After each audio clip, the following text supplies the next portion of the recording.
Life is really hard. Unexpected things come your way. May it be very painful, may it be sobrang hirap, diba?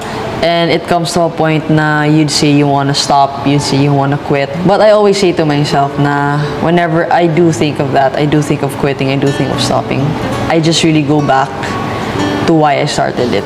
And tapusin mo yung sinimulan mo. Kasi in the end, it will be worth it. Kasi hindi naman ibibigay yan in a silver platter. Kailangan talaga paghirapan, and it's really a process that you have to go through, able to become better each day. People can really say, or will really say a lot about certain things. I learned from it, I accept it, and parang like gagawin ko yung best ko. Wala naman kasi tayong control kung anong sasabihin nila, but what we can control is how we react to it.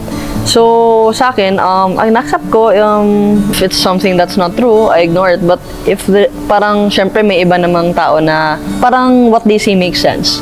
If the people will really see me for who I am, or kung gustuhan talaga nila kung sino man talaga ako, and then that's the people who are true. Nandito tayo sa buhay na to para maging masaya.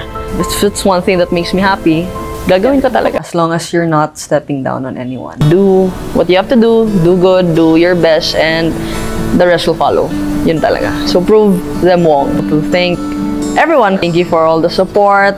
Wouldn't be here without you guys, and hope you continue to support not just me, not just Choco Mucho, but the whole PBL. Thank you. Daghang salamat.